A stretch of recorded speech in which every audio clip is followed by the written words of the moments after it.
What's up, Matt Clark here at the new Matt Clark.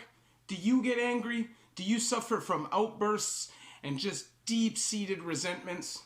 Stay tuned for a great video if that's something that you deal with on a daily from the new Matt Clark.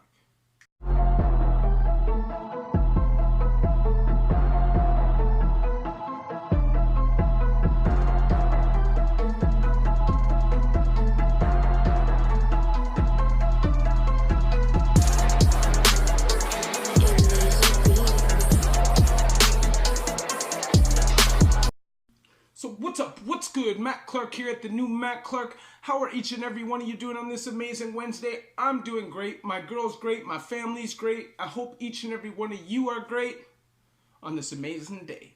I want to say thank you to each one of my 1,530 subscribers. The movement is real. The movement is growing. Thank you very much. If you could please hit that like button and that subscribe button and that bell notification button so you get these videos when they're new. If you could share with somebody on social media, help spread the message, help spread the movement. Hopefully one day I get to speak in schools and do stuff like this. This is what I ultimately want to do. And there's a PayPal option if you'd like to donate, help, and support the channel. So, I want to say, do you deal with anger? Is anger something that is a regular occurrence in your life? Do you feel like anger is holding you back or getting in the way of your progress? Well, I'm telling you right now, until you work that out, there's going to be no progress. It's always going to seep into your life and cause issues. Now, I'm not talking about regular anger that most people deal with on a daily basis. Everybody gets a little angry from time to time. That's normal.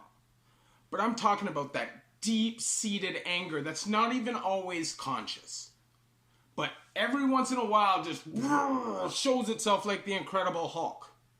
Now that's something that I went through.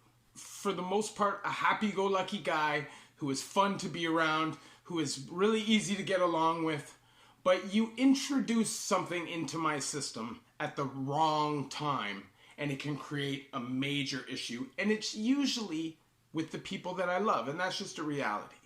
Now, I'm going to tell you a story, okay? How anger really affected me. And there's lots of stories that I can tell you, which I will get to you. But this one was super important to me because of the significance of the day. Now, I have a really close friend who I've been friends with since I was a little kid.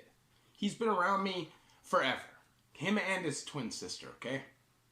And his dad died young, unexpectedly. And I know it really, really, really hurt him. It really, really hurt him a lot, and his sister, because it was so unexpected. And I went to the wake, okay? Now, at the wake, it was an open bar, and it was a good situation of everybody trying to be positive and celebrate his life rather than be sad, right? But my selfish and angry self reared its ugly face that night. Why? Why that night? Because that's the way it works. That's the way it works. It shows up when you don't want it to. That's just how it is. You need to gain control of that part of your life.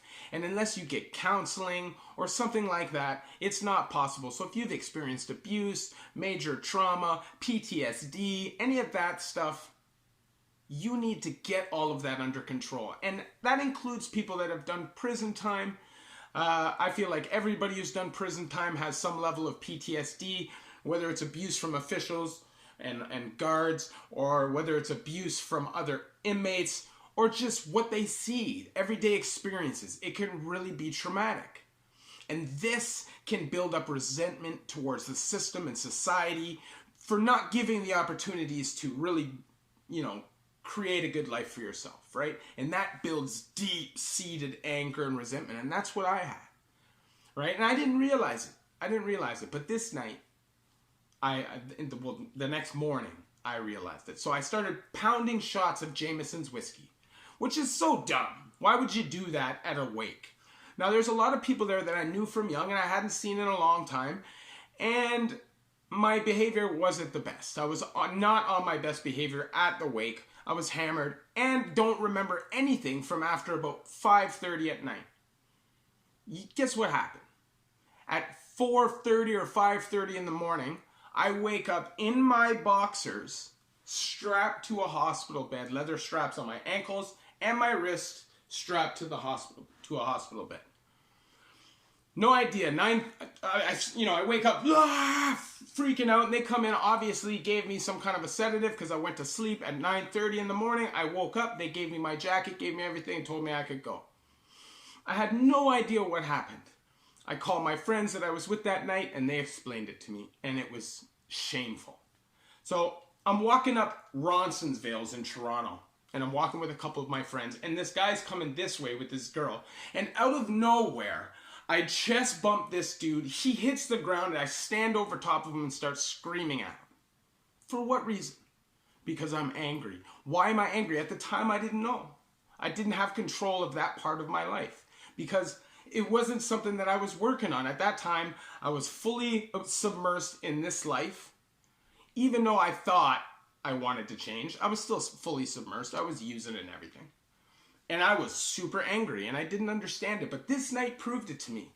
Because not only did I do that, I also sat in a McDonald's and screamed and told everybody how ugly I thought they were while I was on the phone with my ex-girlfriend. What kind of a human being does stuff like that? Somebody who's bitter, who's angry, and who wants to make others feel bad because they feel so terribly about themselves. Now that night, obviously, somebody cared more about my mental health than my going to prison because they took me to a hospital rather than to a prison or a drunk tank, right? So obviously I was acting outrageous. I don't even know what I was doing. I could have been running around the streets, flipping the hell out. Who knows what I was doing, right? And this was the night of one of my best friend's dad's wake.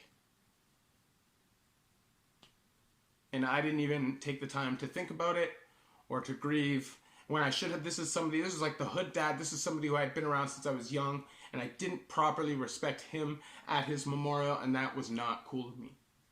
And I still, to this day, have shame, and I feel embarrassed, and it's one of the only regrets that I truly have in my life, is that I didn't see him off correctly, because this was a person that I loved, and I always loved. He was always there for me. So, all I'm saying is, if you want your life to be good, and you want to progress and have real lasting relationships and rebuild your relationship with your family and just the people you work with, you have to get that under control. You can't run around screaming and yelling at people, threatening to use violence or using violence. There's lots of stories I'll get to over the however long that I'm doing this, where I explained how I used to have outbursts and stuff. But this night, I want to tell this story because this night was super meaningful to me. And I think by sharing this with you guys, it might hit home and make you understand how catastrophic this can be. Now, if you're somebody whose anger can get you locked up in prison sentences and stuff like that, believe me, anger is the worst thing to do crime with, because what happens is you eventually will get a long-term offender, a dangerous offender, or just an extremely long sentence with no chance of parole, and you'll waste your life in prison. And, you know, you're going to be locked up when people you love die and pass away. And that is stuff that I've experienced, and it's horrific. I thank God every day that nobody in my immediate family died while I was locked up. And that's just amazing to me. If you like this video, please hit that like button. And please hit that subscribe and that bell notification button so you get these videos when they're new. And share with somebody on social media. Sorry, I had a moment. Share with somebody on social media. If you could, help spread the message. Help spread the movement. It really helps. And like I said, hit that like button. And there's a PayPal option if you would like to donate, help, and support the channel. Words of closing. All I'm saying is this. Anger is something that will really change the way you think. It'll get in the way of your everyday life, because temper issues is something that boils to the top. Anger takes over all other emotions when you're embedded with it. So please, if you're somebody who deals with these anger, you know, on some level you know. But if not, if you keep having episodes or you keep fighting people, you keep feeling the need to hurt people, just get some help. Go talk to somebody. It'll probably be good for you. And, you know, I really hope that anybody who watches this video really understands my messages. I love each and every one of you at the new Mac Clark.